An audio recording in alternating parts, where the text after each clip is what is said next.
English vocab for CUET के लिए हम book word power made easy cover कर रहे हैं, जिसका ये 20th सेशन होने वाला है। इसमें टोटल 13 वर्ड्स हैं, जिसको हम अलग अलग एक्सरसाइज में सीखेंगे।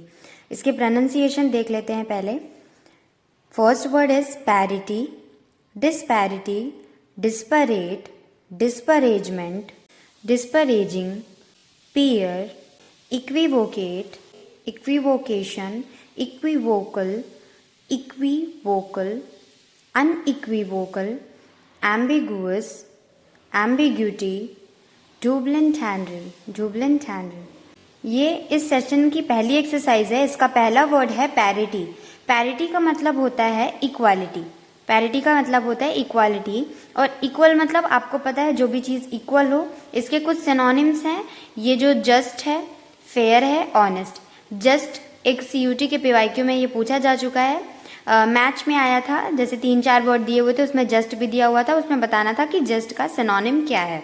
तो जस्ट का मतलब होता है इक्वल, फेयर, ऑनेस्ट रहना, इक्वलिटी रहना, इक्वालिटी होना। और पैरिटी, एक और वर्ड है पैरिटी। पैरिटी कहीं भी आ जाए, इसका मतलब होता है इक्वल। सेकेंड वर्ड है डिस्पैरिटी। अब पैरिटी का मतलब इक्वल होता है, डिस लग गया उसमें, मतलब इनइक्वालिटी।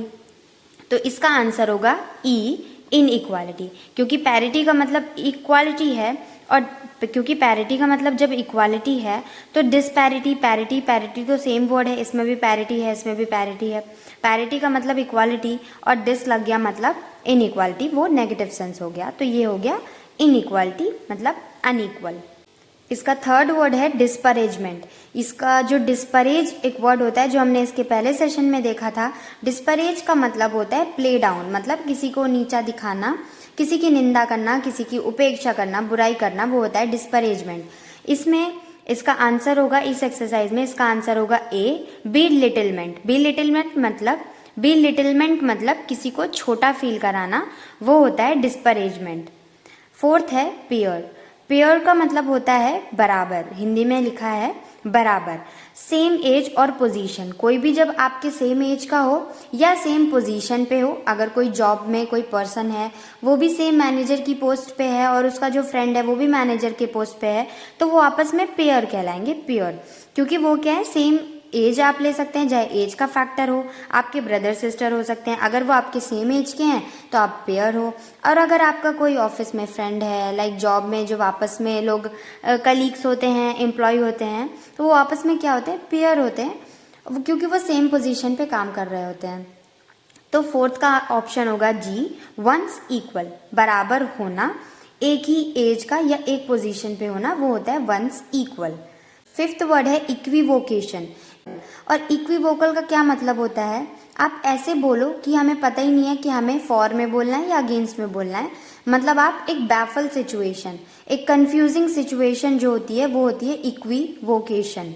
कंफ्यूजिंग सिचुएशन, जब पर्सन को नहीं पता कि उसको फॉर में बोलना है या अगेंस्ट में बोलना है, वो कंफ्यूज रहता है, वो होता है इक्विवोकेशन। आंसर होगा B, act of being deliberately vague. Deliberately मतलब जानबूझकर, वेग होना, वेग का मतलब नॉट क्लियर, वेग, और इनडायरेक्टली डिसेप्टिव। तो इसका मतलब क्या है, एक्ट ऑफ बीइंग डेलिबरेटली वेग, तो मतलब जानबूझकर आप किसी के लिए मत बोलो, लाइक फेवर में भी मत बोलो और अगेंस्ट में भी मत बोलो। आप वहाँ पे कंफ्यूजिंग सिचुएशन क्रिएट करके रखे रहो कि इधर भी नहीं बोलना, उधर भी नहीं बोलना। तो वो एक ऐसी सिचुएशन को, जब इंसान नहीं इधर बोलता है, नहीं किसी के अगेंस्ट में बोलता है, वो एक डेलिबरेटली वेग बन के रहता है, जानबूझकर कि मेरी स्टेटमेंट क्लियर नहीं है, और इतना, या फिर किसी पर्सन के अंदर इतना करेज नहीं है कि वो एक डेफिनेट स्टैंड ले सके किसी पर्सन का, फेवर में या फिर अगेंस्ट में। तो वो क्या होता है, वो होता है इक्विवोकेशन। तो इस फिफ्थ का आंसर होगा बी। इसका सिक्स्थ वर्ड है एम्बिग्विटी। इक्विवोकेशन और एम्बिग्विटी और कंफ्यूजन, बैफलमेंट, परप्लेक्स्ड, ये इकट्ठे एक साथ एज अ सिनोनिम यूज़ किए जा सकते हैं, लेकिन यहाँ पे अलग दिया हुआ है, क्योंकि दोनों के अगर बेसिक मीनिंग देखें तो सेम ही है, बट अगर माइनर देखें तो वो अलग होता है। एम्बिग्विटी का हिंदी में मतलब होता है अस्पष्टता। तो एम्बिग्विटी का मतलब होता है कोई ऐसी सिचुएशन जहाँ पे आपको स्टेटमेंट या फिर वो सिचुएशन, कंडीशन समझ में नहीं आ रही कि वहाँ पे कैसे एक्ट करना है, वो होता है एम्बिग्विटी। और वर्ड इक्विवोकेशन और एम्बिग्विटी आपस में सिनोनिम हो सकते हैं, क्योंकि इक्विवोकेशन का मतलब भी कन्फ्यूजन हो सकता है और बैफलिंग सिचुएशन हो सकती है, परप्लेक्स हो सकता है, और एम्बिग्विटी का मतलब भी वही हो सकता है, अस्पष्टता। इक्विवोकेशन का आंसर होता है डेलिबरेटली वेग। डेलिबरेटली मतलब जानबूझकर, वेग का मतलब नॉट क्लियर, मतलब जानबूझकर आप ऐसे बनना कि आपको ना ही किसी के फेवर में बोलना है और ना ही किसी के अगेंस्ट में बोलना है। तो क्या है, आप जब जानबूझ के किसी के ना ही फेवर में बोल रहे हो ना ही किसी के अगेंस्ट में बोल रहे हो, तो वो होता है इक्विवोकेशन। एम्बिग्विटी का क्या मतलब होता है, ऐसी वेग, ऐसी सिचुएशन, मतलब जहाँ पे आप नॉट क्लियर हो पर जानबूझ के नहीं। एम्बिग्विटी में आप एक्सीडेंटली वेग हो, मतलब जानबूझकर आपके अंदर वो अस्पष्टता नहीं आई है, मतलब जानबूझकर आपके अंदर वो अस्पष्टता नहीं आई है, वहाँ पे आप सिचुएशन नहीं समझ पा रहे हो कि वो क्या चीज़ है, क्या लिखा हुआ है, वो होता है सिचुएशन एम्बिग्विटी। बट इक्विवोकेशन में क्या होता है, हम डेलिबरेटली वैसे बन जाते हैं कि हमें ये चीज़ समझ में नहीं आ रही है। और एम्बिग्विटी में क्या होता है, हम किसी चीज़ को जानबूझकर नहीं, गलती से मिस इंटरप्रेट कर लेते हैं। डूबल एंड टेंडर, डूबल एंड टेंडर, डूबल एंड टेंडर का मतलब होता है ऐसी स्टेटमेंट जिसकी डबल मीनिंग हो। इसका आंसर होगा डी, स्टेटमेंट और वर्ड विद टू मीनिंग्स। ये इसकी नेक्स्ट एक्सरसाइज है जिसमें हमें यस और नो बताना है। इसका पहला सेंटेंस है, is there are disparity in age between a grandfather and his granddaughter. Disparity का मतलब होता है इनइक्वालिटी और पैरिटी का मतलब होता है इक्वालिटी। इस सेंटेंस में ये कह रहा है डिस्पैरिटी मतलब इनइक्वालिटी होती है between age of grandfather and daughter. Yes. Second, is an equivocal statement clear and direct. Equivocal statement मतलब जहाँ पे हम इक्विवोकेशन कर रहे हैं, जैसे कि यहाँ पे फिफ्थ वाले में था। डेलिबरेटली वेग बनना मतलब कोई भी चीज़ वो क्लियर नहीं होगी ना ही डायरेक्ट होगी, मतलब ना आप किसी के पक्ष में बोलोगे ना ही विपक्ष में बोलोगे, आप ऐसे बीच में किधर भी नहीं बोलना, ना फेवर में ना अगेंस्ट में, आप डेलिबरेटली वहाँ पे वेग बने रहोगे। आप मतलब कि ऐसी स्टेटमेंट जो क्लियर ही नहीं है, कोई समझ ही नहीं पा रहा कि आप किसी के लिए बोल रहे हो या फिर किसी के अगेंस्ट में, और वो भी जानबूझकर, तो वो होता है इक्विवोकल। इक्विवोकल की स्टेटमेंट जो होती है वो क्लियर और डायरेक्ट नहीं होती है, इसलिए इसका आंसर होगा no. Third, is an unequivocal answer vague and misleading. अब अनइक्विवोकल का क्या मतलब होता है, जैसे कि इक्विवोकल का मतलब होता है जो क्लियर नहीं है, जो क्लियर नहीं है, जो डायरेक्ट नहीं है, या फिर कोई ऐसी स्टेटमेंट जो जानबूझकर आपने बोली है जो कि ना किसी के फेवर में है और ना अगेंस्ट में है, वो होता है इक्विवोकल। अब उसमें अगर आगे अन लग जाता है, मतलब अनइक्विवोकल जब हो जाता है, तो उसका मतलब होता है वो चीज़ क्लियर हो गई है, डायरेक्ट है, मतलब अब आप जो स्टेटमेंट बोलोगे या तो वो किसी के फेवर में होगी या तो वो किसी के अगेंस्ट में होगी। तो ये सेंटेंस ये कह रहा है, is an unequivocal answer vague and misleading. जो अनइक्विवोकल आंसर होगा क्या वो वेग होगा, वो क्लियर नहीं होगा, तो इसका आंसर होगा नो। वेग का मतलब होता है नॉट क्लियर। वेग का क्या मतलब होता है, नॉट। वेग का मतलब होता है नॉट क्लियर, ऐसी स्टेटमेंट जो क्लियर नहीं है। लेकिन अनइक्विवोकल क्या होता है, जो क्लियर होता है, जो समझ में आता है, किसी के फेवर में बोलता है या तो किसी के अगेंस्ट में बोलता है, साफ साफ सबके सामने आके, तो इसलिए इसका आंसर नो होगा।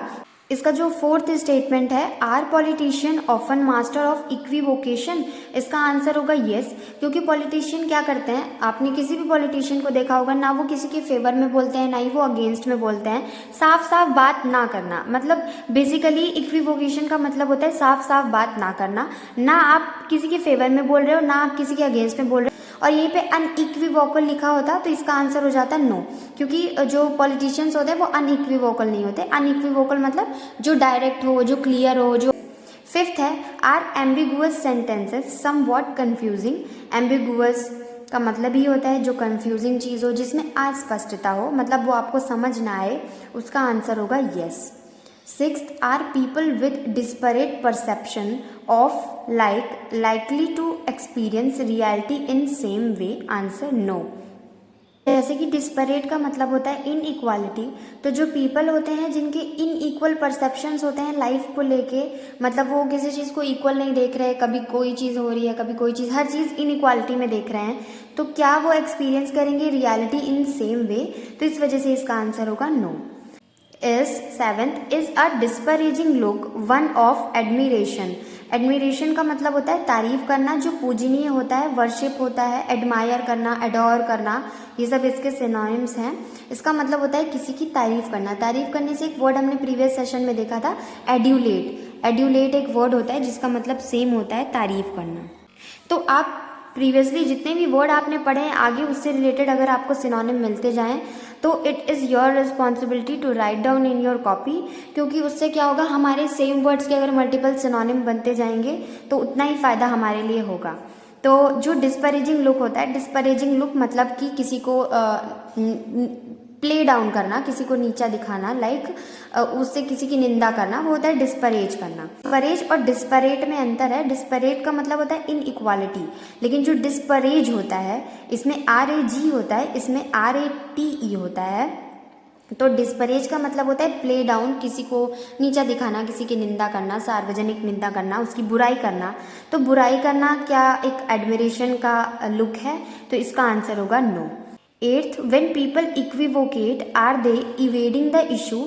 पीपल जब इक्विवोकेट करते हैं मतलब ना वो किसी के फेवर में बोलते हैं ना वो किसी के अगेंस्ट में बोलते हैं, वो डेलिबरेटली वेग बन के रहते हैं, मतलब जानबूझ के वो ऐसे बन के रहते हैं कि हमें ना इधर बोलना है, ना किसी के फेवर में बोलना है, ना किसी के अगेंस्ट में बोलना है। तो ऐसे पीपल जो इक्विवोकेट होते हैं, क्या वो इवेड करते हैं इशू से? इवेड का मतलब होता है अवॉइड करना, एस्केप करना या फिर बच के भागना।